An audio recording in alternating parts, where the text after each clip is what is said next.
Sud Radio, les vraies voix de l'été. Les vraies voix de l'été avec Nadir Kaya, avec Marcel Bénézé et avec Jean Dorido. Les Français sont-ils plus prudents sur la route? C'est notre débat ce soir. C'est la question qu'on se pose d'ailleurs juste avant les grands, retours. Il y a quelques départs en vacances et puis il y a aussi beaucoup de retours. Alors, en tout cas, pour ce week-end du 15 août. Alors, les Français sont-ils plus prudents sur la route? Vous votez sur Facebook, sur Twitter, Clément Barguin?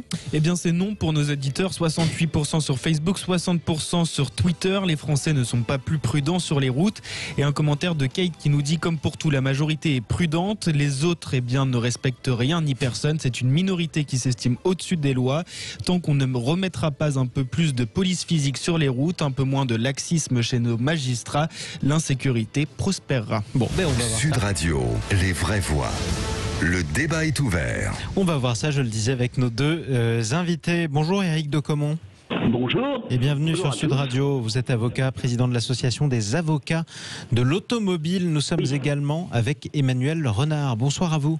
Bonsoir. Vous êtes directeur de l'éducation et de la formation à l'association Prévention Routière. Si vous le permettez, Emmanuel Renard, je vais commencer avec vous. Les chiffres de la mortalité routière, c'est toujours très difficile de faire des chiffres sur autant de vies qui sont quand même foudroyées à cause d'un accident, mais les chiffres du mois de juillet sont plutôt meilleurs que ceux de l'an dernier. Presque 11% de mortalité sur la route en moins que l'année dernière. Ça fait tout de même 291 personnes décédées contre 328 l'an passé. Est-ce qu'il faut quand même s'en réjouir ?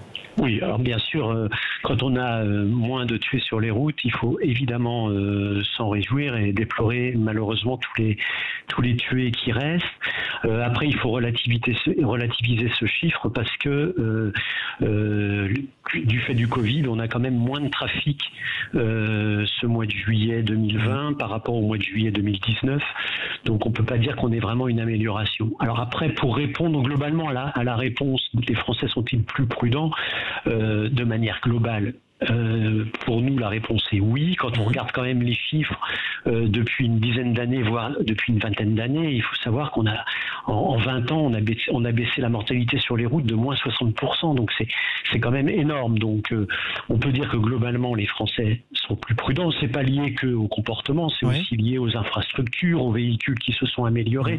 Il y a beaucoup de choses qui ont joué, mais je pense qu'on peut pas jeter la pierre aux automobilistes et aux usagers de manière générale, puisque globalement on a quand même une amélioration qui est toute tranche d'âge confondue. Hein. C'est pas uniquement les jeunes ou les jeunes qu'on stigmatise souvent.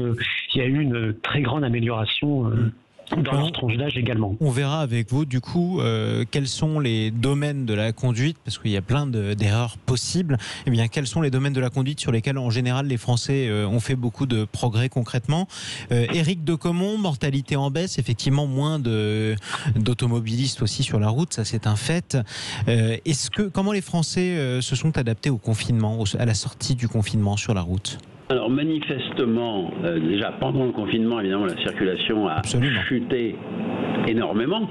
C'était logique puisque c'était interdit, sauf raison grave, professionnelle ou autre. Après le confinement, on voit que la circulation a repris, mais pas au niveau d'étiage, et je suis tout à fait d'accord avec M. Renard là-dessus, qu'on avait les années précédentes, puisqu'il y a moins de circulation, ce qui d'ailleurs peut suffire à expliquer, en tout cas en grande partie, le fait qu'il y ait eu 37 décès de moins pendant le mois de juillet dernier par rapport à l'année dernière. Donc vous aussi vous relativisez? Je relativise également, mais je me réjouis. Bien entendu, comme tout le monde. Il y a 37 décès de moins sur les routes. Et puis je ne peux pas m'empêcher de penser que si on veut vraiment faire des comparaisons, c'est intéressant de se dire que aujourd'hui, une très grande partie du parc des radars a été supprimée par les Gilets jaunes et n'a pas été réinstallée. Aujourd'hui, que un très grand nombre de routes routes départementales sont revenues à 90 km/h. Pas la majorité. On a moins de morts sur les routes en revenant à 90 km/h et en ayant supprimé la moitié des radars. Donc ça tendrait à démontrer qu'effectivement les Français savent conduire et savent se conduire et que la politique du tout répressif qu'on nous assène depuis des dizaines d'années n'est en fait qu'un gigantesque système de raquettes pour faire entrer des milliards d'euros dans les caisses de l'État, qu'elle n'a aucune utilité en matière de sécurité routière et qu'il est effectivement bien plus important de s'inquiéter de l'infrastructure, de la sécurité des véhicules, de la formation des conducteurs, du suivi régulier des compétences des conducteurs. Ça, ce sont des politiques d'avenir qui permettent d'obtenir dans le temps et à la longue plus de prévention et moins de répression pour vous. En tout cas, Emmanuel Renard, j'imagine bien que vous n'êtes pas d'accord avec une bonne partie des choses qui viennent d'être dites. Vous devez vous connaître l'un et l'autre d'ailleurs. Oui. Est-ce que vous confirmez, d'abord, j'aimerais juste, est-ce qu'on sait à peu près quelle est la proportion des radars qui ont été remis en état quand même, parce que ça commence à dater le mouvement des Gilets jaunes? Non, la différence au niveau du nombre de radars, je vous avoue qu'on la connaît pas de manière précise. C'est vrai que de la même manière, il y a aussi effectivement des routes qui sont remontées à 90. C'est pas le cas dans tous les départements. C'est pas le cas de toutes les routes dans chaque département qui ont pris cette décision aussi. C'est-à-dire que c'est quand même une minorité de routes qui ont été remises à 90 à l'heure. Oui, oui. Mais on sait bien qu'en termes de prévention, et c'est pour ça que je suis pas d'accord avec Monsieur de Caumont. Je pense que dans tout système de prévention, il faut jouer sur à deux niveaux, sur deux aspects. L'aspect éducatif, préventif, explication. Ça là-dessus, vous êtes Monsieur de Caumont. Mais il y a aussi, à un moment donné, un besoin de contrôle, un besoin de sanction. Et il faut quand même rappeler que plus de 80% des conducteurs ont tous leurs points. Donc ça veut bien dire qu'on peut conduire sans perdre de points. Et quand j'entends que c'est du racket, c'est une minorité de conducteurs qui perdent leurs points et c'est une minorité de conducteurs qui payent donc des amendes. Mais il y en a quand même beaucoup. Il y a beaucoup de radars, on peut le reconnaître aussi. Ça n'empêche pas de faire 1 milliard d'euros dans les caisses de l'État, donc un racket qui effectivement ne touche pas 100% des automobilistes, mais une très grande partie. Et je vous rassure, si tant de monde a encore des points ou tous ces points, c'est parce que fort heureusement les automobilistes, depuis le temps qu'on leur tape sur la tête, c'est-à-dire pour le permis à points depuis 28 ans, se sont organisés pour se défendre.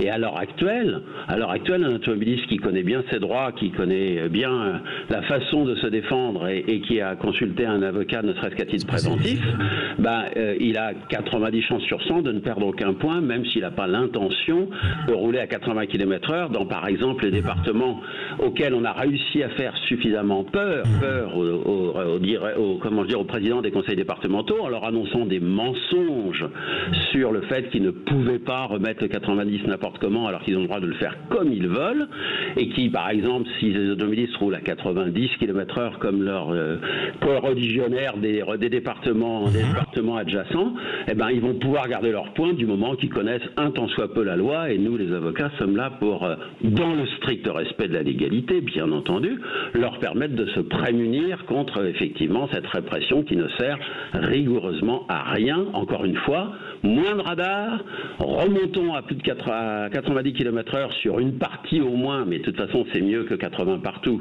des routes françaises, et comme par miracle, on a beaucoup moins d'accidents mortels depuis un an et demi, et donc ça prouve bien qu'effectivement tout ça, c'est avant tout une machine à sous, et qu'il est fondamental en tout cas, vous l'avez dit. Aux automobilistes. Je vais vous laisser répondre, Emmanuel. Or, les Gilets jaunes ont démontré que tout n'était pas acceptable et qu'arrivé à un certain stade, il fallait arrêter. Vous l'avez dit, effectivement, vous l'avez dit, Éric de Caumont. Vous l'avez dit, Éric de Caumont. Vous l'avez déjà dit. J'ai compris que vous le répétiez. Vous pouvez le répéter, mais je pense que le message est passé sur les Gilets jaunes et les radars. Emmanuel Renard, je vais vous laisser répondre dans quelques instants. Vous inquiétez pas. Nadir Kaya qui est avec nous. Vous prenez la voiture pour vos vacances. Vous avez combien de points? Ah, j'ai tous mes points. Vous avez tous vos points, bravo, Voilà, c'est pas mon cas. Vous voyez, comme ça, on fait attention. Mais bon, est-ce que ça fait de nous des délinquants? En tout cas, parfois, ça peut nous arriver aussi de faire des erreurs et de nous faire prendre par la patrouille. Quoi qu'il en soit, on se pose cette question toujours sur Sud Radio dans Les Vraies Voix. Les Français sont-ils devenus de meilleurs conducteurs? Et si oui, pourquoi? Pour l'instant, c'est plutôt non. Clément? Oui, c'est plutôt non. 68% sur Facebook, 60% sur Twitter. Nos auditeurs qui disent non, les Français ne sont pas plus prudents sur les routes. On va faire un état des lieux avec Nadir Kaya dans un instant, avec nos deux autres vraies voix, Marcel Bénézet, Jean Dorido, et nos deux invités, Emmanuel Renard, directeur de l'éducation et de la formation à l'association Prévention Routière, et Éric Decomont, avocat spécialiste en droit routier. À tout de suite sur Sud Radio. Sud Radio, les vraies voix de l'été. Les vraies voix de l'été qui vont reprendre la route ce soir, ou demain en tout cas pour le week-end des départs ou des arrivées du 15 août. Est-ce que les Français sont plus prudents sur la route? C'est la question qu'on se pose sur les réseaux sociaux, sur Facebook, sur Twitter. Vous continuez à voter et à commenter. D'ailleurs, Clément Barguin lira tous vos commentaires. On est avec nos trois vraies voix du jour, Nadir Kaya, Jean Dorido, Marcel Bénézet, et avec nos deux invités, Emmanuel Renard et Éric Decomont. Jean Dorido, comment conduisent les Français pour vous, vous qui le constatez? Est-ce que vous trouvez qu'on a fait des progrès en 10 ans, en 15 ans, en termes de sécurité routière ou pas du tout? Alors manifestement, au vu des chiffres, bien sûr que oui, les choses progressent, puisqu'on a connu à une époque plus de 10 000 morts par an sur les routes, et voilà, aujourd'hui, heureusement, que vraiment ça a considérablement baissé. Pour autant, il y a quand même un élément nouveau depuis quelques années qui fait des ravages sur les routes, ce sont les smartphones, puisque l'inattention aujourd'hui est passée devant la vitesse sur les causes d'accidents mortels. Et ça, c'est absolument terrible. Vous voyez des personnes dans leur auto, voire même en scooter. Je vois parfois des personnes en scooter qui conduisent d'une main, qui tapent un texto sur leur mobile. Et ça, c'est absolument terrible parce que bien sûr que quand vous multipliez le temps d'inattention par la vitesse du véhicule, vous avez un taux de risque qui augmente de façon considérable. Ça, c'est terrible. Voilà. Et puis il y a un autre point qui est absolument effrayant, c'est l'usage de stupéfiants au volant. Qui n'est pas nouveau. Cannabis, cocaïne. Il y a quand même là une augmentation, une explosion. On est champion d'Europe de la consommation de cannabis en France. La cocaïne, hélas, il y a tout un public qui n'est pas en reste. Et il y a une espèce, je dirais, d'épidémie comme ça de drogue. Je vous parle même pas du protoxyde d'azote, mais bon, ça, les gamins... Oui. Alors, on a vu des rodéos en trottinette électrique sur les Champs-Élysées avec des gamins sous protoxyde d'azote. On n'a pas encore vu ça en voiture, quand même, heureusement. Non, on n'a pas encore vu en voiture. Bon, espérons que ça n'arrive pas. Toutefois, voilà, c'est vrai qu'on a quand même de nouveaux modes de vie, je dirais, le smartphone, l'usage de stupéfiants, bien qu'étant prohibé, qui augmente considérablement. Et ça, hélas, ça fait des gros dégâts sur la route. Marcel Bénézet, est-ce que vous-même, sur plusieurs années, vous avez constaté des progrès ou plutôt un relâchement des Français sur la prudence au volant? Des progrès pour les conducteurs, la sagesse des conducteurs, bien sûr. Comme disait Jean Dorido tout de suite, là, effectivement, aujourd'hui, ce qui était dangereux, c'est les smartphones. On voit les gens téléphoner à 100 à l'heure, même sur l'autoroute, ou 130 à l'heure, avec leur smartphone, en moto, comme il disait aussi. Donc ça, c'est vraiment l'inquiétude. Et aussi les stupéfiants, bien sûr. On s'en est rendu compte encore dans Paris, il y a 3 jours, au carrefour de la Rotonde, là, où un cycliste a été renversé et est mort à 59 ans. A été tué sur le coup avec quelqu'un qui était sous l'emprise du cannabis. C'est ça. Donc effectivement, aujourd'hui, majoritairement les accidents mortels, je dis bien mortels, sont dus à la surdose de cannabis ou d'autres drogues stupéfiantes qui les rend un peu cinglés, des jeunes conducteurs. Et ça, c'est vraiment un danger. Moi, quand je prends la route à une certaine heure de la nuit, je suis très inquiet par rapport à ça, de me trouver en face un jeune qui sort de discothèque, excusez-moi, pas de discothèque, des amis et faire la fête, parce qu'une discothèque...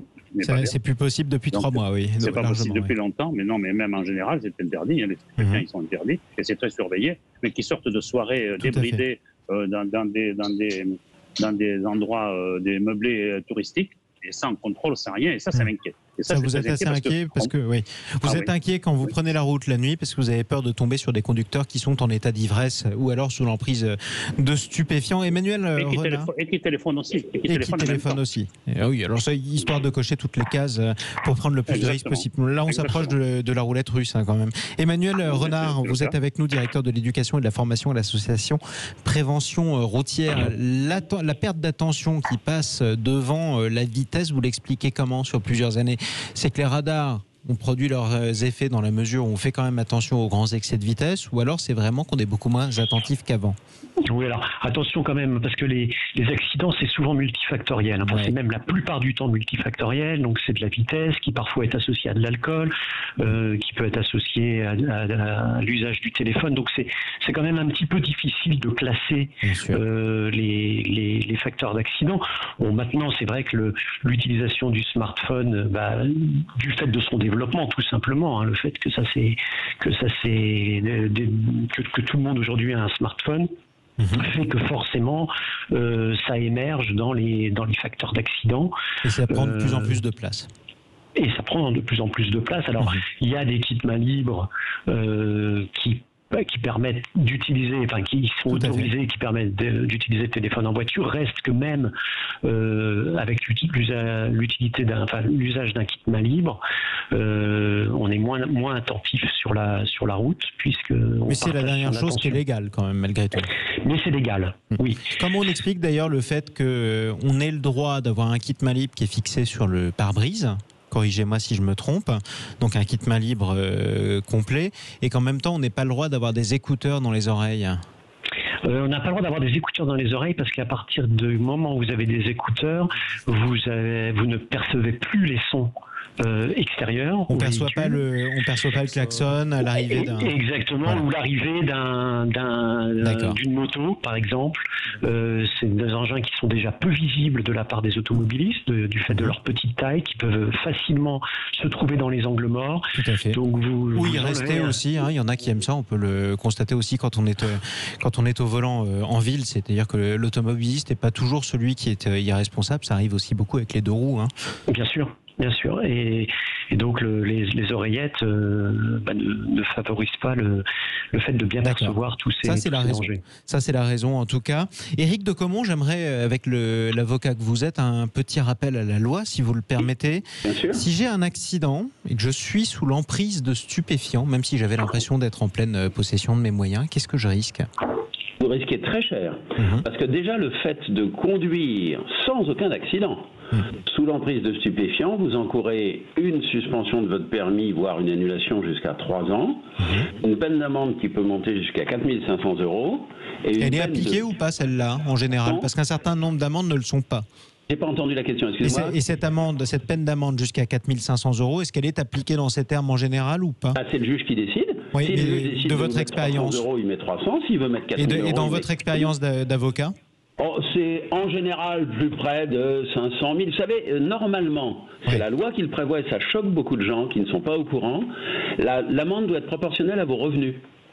C'est-à-dire que j'ai vu une fois dans ma vie avec quelqu'un qui avait de très hauts revenus prononcer 4 000 € sur les 4 500 maxima qui sont possibles. Plus souvent, ça se situe entre 500 et 1 000 € pour la plupart des gens, sauf si, ils ont des revenus élevés ou si c'est pas leur première infraction et que le juge veut marquer un coup d'arrêt. Je termine en disant qu'on risque pour le simple usage de stupéfiants jusqu'à 2 ans de prison, y compris de prison ferme. En théorie, effectivement. En théorie. Bon, là, la prison ferme ou 2 ans, à plus forte raison, pour une première infraction, je l'ai jamais vu. Non, alors, évidemment, pour répondre à votre question, si vous cumulez un accident plus le stupéfiant ou un accident grave avec des blessés, voire avec un homicide involontaire, évidemment que là, les peines peuvent être beaucoup plus lourdes et ça se compte en années de prison, en années d'annulation de permis au demeurant obligatoire. Et évidemment, là aussi, les amendes, c'est en dizaines de milliers d'euros que ça peut se compter. Donc on peut aller beaucoup, beaucoup plus haut. J'en profite pour vous dire une chose, j'ai abondé dans le sens, en partie, de ce qui était dit préalablement, à savoir que si je ne suis pas d'accord sur le fait que les écouteurs gênait pour entendre, parce que les écouteurs qu'on se met, les kits piétons qu'on a qui sont vendus avec les téléphones, ce sont des écouteurs ouverts, c'est des choses qu'on se met dans l'oreille qui n'empêchent absolument pas, en tout cas pas totalement, de percevoir les sons extérieurs. C'est pas comme un casque fermé de chaîne hi-fi comme ça existait à une époque. Par contre, ce que je voulais dire, dans le sens, j'allais dire, de la répression, il faut rappeler que la répression s'est durcie sur le téléphone au volant et que désormais, si vous commettez 2 infractions, c'est-à-dire 1, l'usage du téléphone tenu en main par exemple ou avec un kit oreillette, pas un kit main libre, vous avez eu raison de rappeler que le kit main libre est autorisé, et que vous cumulez ça avec une infraction dangereuse pour autrui, par exemple brûler un feu rouge ou ne pas respecter un stop ou des choses comme ça, et bien le cumul des deux permet aux policiers qui vous arrêtent de vous prendre le permis sur le bord de la route, de faire une rétention à laquelle va pouvoir succéder dans les 3 jours une suspension provisoire pour plusieurs mois par le préfet. Ce qui veut dire que si c'était appliqué... Et qui est logique, sur laquelle moi, qui suis défenseur des automobiles, très clairement, j'ai choisi mon camp depuis 40 ans, je dis que c'est logique parce que je ne supporte pas qu'on verbalise les gens pour des infractions formelles dont on dit qu'elles pourraient s'avérer dangereuses, et on est loin d'être capable de le démontrer. Par exemple, la vitesse, vous rappeliez tout à l'heure que ce n'est plus la première cause et que la somnolence ou l'inattention sont les premières causes de mortalité. À l'inverse, quand quelqu'un, parce qu'il est distrait par son téléphone, brûle un feu rouge et aurait pu tuer quelqu'un, je suis le premier à dire qu'il est logique de le sanctionner parce qu'il a prouvé sa dangerosité. Elle est avérée. C'est ça. C'est-à-dire que mauvais réflexe plus erreur en même temps qui illustre justement la dangerosité de son mauvais réflexe. Le cumul. Nadir Kaya, l'erreur que vous risquez le plus souvent de faire vous-même qui êtes conducteur? Non, mais moi, très franchement, c'est ce que je disais tout à l'heure, je dis que beaucoup de Français sont de mauvais conducteurs, moi le premier parfois. C'est par ce qu'on disait tout à l'heure, l'usage du téléphone, c'est devenu une mauvaise habitude aujourd'hui. Je le vois aujourd'hui, même vous avez des chauffeurs de bus, vous avez parfois des pompiers, des policiers qui utilisent également le téléphone, et puis vous avez les Français au quotidien qui l'utilisent. Vous avez également aujourd'hui des voitures qui ont des écrans pas possibles, qui distraient également les conducteurs. Donc il y a tout un ensemble de choses qui fait qu'aujourd'hui, je pense, on arrive à une situation où on est moins prudent qu'on pouvait l'être avant, même si aujourd'hui il y a une technologie, notamment en termes de sécurité par rapport aux voitures, qui nous aide à supporter des accidents par rapport au fait d'être protégé ou d'avoir certaines protections à ce niveau-là. Mais le comportement, moi je trouve qu'on est de plus en plus inconscient, notamment à cause du téléphone, on est plus distrait. Ce qui nous amène à une autre question, Emmanuel Renard. En théorie, j'ai un écran de GPS. Imaginons que j'ai un écran de GPS ou alors que je l'ai sur mon smartphone qui est fixé sur le tableau de bord. En théorie, je ne devrais pas changer la destination alors que je suis au volant. Non, tout à fait. Vous n'avez pas à manipuler un appareil en conduisant. Sauf que combien de Français suivent cette règle ? Ça n'existe pas. Oui, non, mais sûrement très peu. Enfin, je pense qu'il y en a qui la suivent. Quelques-uns. Parce qu'ils en ont conscience. Mais effectivement, à partir du moment où vous n'avez plus les yeux sur la route, en 3 secondes, par exemple, à 80 km/h, vous regardez 3 secondes un écran, en 3 secondes, vous parcourez 65 mètres. Voilà, donc 65 mètres, pendant ce temps-là, vous êtes aveugle sur la route, vous ne regardez pas ce qui se passe sur la route. Alors, on se met en confiance parce que assez souvent, il ne se passe rien, et donc ça met en confiance. Mais c'est le même problème avec la vitesse, c'est qu'en fait, et de manière générale, avec tous les facteurs d'accident, je peux téléphoner au volant, ne pas avoir d'accident, je peux rouler alcoolisé, ne pas avoir d'accident, je peux rouler dans un village à 90 km/h et ne pas avoir d'accident. Et donc tout ça, ça met en confiance les conducteurs, ça nous met en confiance parce que l'être humain fonctionne comme ça. À partir du moment où on n'a jamais perçu le risque, finalement, on se dit qu'est-ce que la sécurité routière, qu'est-ce que la prévention routière me raconte. Ça se passe très bien. Mais statistiquement, quand on regarde les grands nombres, et c'est en ça que je suis en désaccord complet avec Monsieur de Caumont, en tout cas sur le problème de la vitesse. C'est là que les accidents apparaissent. C'est le facteur aggravant. Mais oui, mais c'est ça le problème, c'est que quand vous apprenez à un enfant qui est tout petit que la gazinière ça brûle quand on met sa main dessus, naturellement quand le gaz est allumé, il met sa main dessus, ça lui arrive une fois, la sanction elle marche à tous les coups, ça brûle. En voiture, c'est pas la même chose. Vous pouvez conduire vite, ne pas avoir d'accident, de la même manière que les fumeurs fument, ils n'ont pas de problème de santé sur le coup, les problèmes de santé ils arrivent bien après. Et donc, mais pour vous, si on a l'habitude de conduire vite au-delà des limites de sécurité et de manière permanente, on va faire comme si les radars n'existaient pas, on est sûr d'avoir un accident grave plus tard. La probabilité est trop forte. La probabilité est très élevée. Oui, alors après, vous allez toujours trouver quelqu'un. Quand il n'y avait pas de limitation de vitesse dans les années 50 jusque dans les années 70, vous avez des personnes qui ont conduit pendant 20 ans, qui n'ont jamais eu d'accident et qui ont peut-être roulé à 150, 160 systématiquement. Parce que ça existe de la même manière que vous avez des fumeurs qui vivent jusqu'à 90, 95, 100 ans. Mais statistiquement, vous ne pouvez pas vous opposer à ça. C'est une évidence.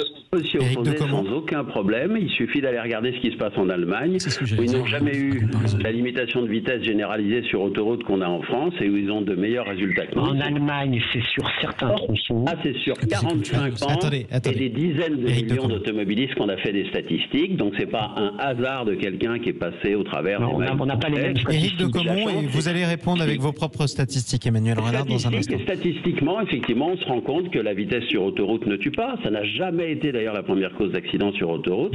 C'est la somnolence bien avant. Et effectivement, c'est pour ça que la vitesse n'a pas été réduite sur les autoroutes. La vitesse a été réduite sur les autoroutes. Aux circonstances, il faut qu'elle soit adaptée. Ça ne veut pas dire rouler très vite tout le temps, bien entendu, mais qu'une vitesse adaptée aux circonstances, comme le prévoyait le code de la route depuis plus de 120 ans, c'est effectivement la meilleure garantie contre les accidents, plutôt que des radars avec une vitesse uniforme qui déresponsabilise les gens et qui les incite à la somnolence et à l'hypovigilance. Monsieur de Comont, ce discours que vous avez là sur la vitesse, c'est le même. Emmanuel Renard et ensuite Jean Dorido. Ce discours que vous avez sur la vitesse, c'est le même qu'on entendait sur l'alcool dans les années 70. C'est-à-dire, l'alcool, je vous rappelle quand même, c'est pas vous que je vais apprendre ça, mais que l'alcool était parfois considéré comme circonstance atténuante. Quand on avait un accident, on disait au juge « Ah bah oui, mais j'étais alcoolisé » et c'était une circonstance atténuante. Il y a même plus de 50 ans. Non, c'était pas au siècle dernier. C'était... il n'y avait pas beaucoup d'accidents. Dans les années 50, 60. Non, mais c'est le même discours que vous avez. Tout ça, ça va évoluer. Il y a quelques personnes qui en sont... Emmanuel Renard, chacun son tour, Éric de Comont, chacun son tour. Imaginez, on a compris que le 80 ne servait à rien qu'à essayer de faire rentrer 400 millions de plus chaque année. C'est la Cour des comptes. Vous voulez faire croire que c'est de plus en plus... Allez, vous ne serez pas d'accord sur la vitesse. Je vous propose d'écouter un juge de paix, Emmanuel Renard et Éric de Comont. On a vu que la vitesse augmentait, que certains radars prenaient encore des mesures sans pour autant prendre des photos, et la mortalité baissait. C'était merveilleux. Éric de Comont, on a compris que vous ne seriez pas d'accord avec Emmanuel Renard sur les radars. On a bien compris, le message est passé. La parole est à Jean Dorido qui voulait intervenir. Oui, alors écoutez, merci Jean-Marie Bordé de me laisser la parole, juste peut-être pour aider à chacun à se mettre d'accord. Tout ça va bientôt s'arrêter parce que la voiture autonome est plus qu'en marche. Elle arrive très très bientôt et vraiment tous ces débats paraîtront vraiment très très rapidement comme des débats. Ça vous manquera pas de conduire ? Parce que, pardon ? Ça ne vous manquera pas de conduire ? Écoutez, alors très sincèrement, je pense pas, parce que justement, là pour le coup, c'est de la psychologie, je dirais vraiment basique. Il y a quelque chose de très excitant avec justement la vitesse, avec tout ça. Il n'y a pas que la vitesse quand on conduit. C'est pas très satisfaisant parce que voilà, les gens se mettent dans des platanes. Regardez chez les jeunes, c'est la première cause de mort avec sortie de boîte de nuit alcoolisée. Pardon, Jean, on peut quand même pas réduire la conduite d'une automobile seulement aux accidents dramatiques. C'est-à-dire que oui, on en parle, mais je suis désolé, il y a quand même des millions de Français sur la route chaque jour. Ils sont pas tous obligés d'aimer ça, mais ils finissent pas tous dans un platane comme vous le dites. Dieu merci. Et bientôt, tout le monde pourra se reposer parce que la voiture sera autonome, on sera relax et on pourra faire peut-être des parcours sur circuit, voilà, ça va se démocratiser peut-être pour ceux qui aiment la vitesse et dans des bonnes conditions de sécurité, comme ça tout le monde sera réconcilié. Bon, j'aimerais terminer par une question de droit avec Éric de Comont, puisque vous êtes avocat en droit routier. En théorie, on le disait, je ne devrais pas changer ma destination sur mon GPS, que ce soit sur le smartphone ou alors sur l'écran de ma voiture, pendant que je suis en route. Si jamais un policier me voit en train de le faire, est-ce que je suis sanctionnable ? Alors effectivement, stricto sensu, vous êtes sanctionnable puisqu'il est interdit de se servir d'un écran en conduisant, et notamment ça a été prévu, un texte spécial est sorti il y a quelques années Et plus grave que ça encore, pour sanctionner ceux qui regardaient des films en conduisant, notamment sur autoroute où ils s'ennuyaient à rester toujours à la même vitesse, et pour maintenir leur vigilance, pour rester un peu éveillés, ils regardaient des films en même temps, ce qui n'est pas conseillé, je vous le dis tout de suite, je ne suis pas d'accord, bien entendu. C'est comme les Donc matchs un texte spécial a été prévu, a été créé, parce que vous savez que la loi pénale en France, elle est d'interprétation stricte, et quand quelque chose n'est pas strictement interdit par une loi, elle est autorisée. Ça a été le cas pour le téléphone au tout début, où on ne pouvait pas empêcher les gens, même en tenant le téléphone dans les mains, de s'en servir parce que la loi ne l'interdisait pas. Voilà. Donc là, il y a une loi anti-écran, si vous me passez cette expression, qui effectivement interdit de regarder ou de se servir d'un écran en conduisant. Il y a une exception pour les appareils qui servent les GPS, qui servent effectivement à se diriger. Mais moi, je suis le premier à dire, à reconnaître et à conseiller, et je suis en parfait accord avec M. Renard là-dessus, que, évidemment, que le souhait, c'est comme pour les gens qui disent « j'ai pas de kit main libre, je vais donc m'arrêter sur une aire de stationnement ou sur une place de stationnement pour téléphoner ». Je dis là aussi pour les GPS, il faut le programmer avant de partir, avant de démarrer la voiture. Voilà. En tout cas, au premier feu rouge que l'on rencontre, c'est sûr. En tout cas, il ne faut pas faire ça en roulant à haute vitesse. Oui, voilà. C'est comme la ceinture de sécurité, on la boucle avant de démarrer. Un certain nombre de personnes. La conduite n'est pas une bonne chose, c'est clair. C'est clair. Un certain nombre de personnes ont l'habitude. D'ailleurs, j'ai jamais compris pourquoi de boucler leur ceinture toujours. Donc c'est bien qu'ils le fassent, mais après avoir démarré, ce qui est quand même pas ce qu'il y a de plus pratique. Emmanuel Renard, j'aimerais terminer avec vous parce qu'on est quand même à la veille de grand départ ou grand retour en vacances. Journée rouge annoncée par Bison Futé, notamment dans le sens des retours. Le conseil que vous donnez de prudence pour les automobilistes qui vont faire des longs trajets, en général 500 ou 600 km? Oui, le premier conseil, c'est de bien respecter les pauses. Je rappelle que la pause, c'est au minimum toutes les 2 heures et ça peut être plus dès qu'on a les premiers signes de fatigue, c'est-à-dire les yeux qui commencent à picoter, les raideurs dans le dos, dans la nuque. Il faut s'arrêter immédiatement. Des fois, ça apparaît une demi-heure après avoir fait une pause. Ça peut être lié à plein de choses. D'abord à une fatigue accumulée. Il faut bien dormir ce soir aussi si je prends la route demain. Il faut bien dormir. Attention au trajet la nuit parce que la nuit, la conduite est plus difficile, donc plus fatigante. On n'est pas dans son rythme habituel, donc des risques d'endormissement. Et puis bien sûr, zéro alcool. Et bien attacher les enfants. Et c'est là-dessus, je pense que tout le monde sera d'accord, même vous deux d'ailleurs, Emmanuel Renard. Merci à vous, Emmanuel Renard, directeur de l'éducation et de la formation de l'association Prévention routière. Merci à vous également, Éric Decomont, avocat spécialiste en droit routier et président de l'association des avocats de l'automobile en France. Les Français sont-ils de meilleurs conducteurs? Clément Barguin, le verdict? Eh bien, pour nos éditeurs, c'est non. 67% sur Facebook, 60% sur Twitter. Les Français ne sont pas plus prudents sur les routes. Donc la réponse était bien non et non pas oui, contrairement à ce qu'espérait notre réalisateur Thibaut, qui n'a pas pu s'empêcher d'intervenir en tout cas. Allez, tout de suite, on accueille au 0826 300 300 Sandrine. Bonsoir à vous, Sandrine. Bonsoir. Vous êtes d'Évian, je crois, c'est ça? Oui, tout à fait. Bon, écoutez, avec vous, on va tester notre suivi de l'actualité plutôt insolite, parce que c'est Clément Barguin qui sélectionne certaines informations et c'est pas trop sérieux. En général, ça l'interpelle, ça le fait rigoler. Je vous propose de choisir l'une de nos 3 vraies voix avec qui vous allez jouer contre les 2 autres. Vous avez le choix entre Jean Dorido, Nadir Kaya, Marcel Bénézet, Sandrine. Allons-y avec Marcel. Allez, Sandrine et Marcel, vous allez jouer contre Nadir Kaya et Jean Dorido. On se retrouve tout de suite pour les Rois de l'info. C'est sur Sud Radio, dans les vraies voix de l'été.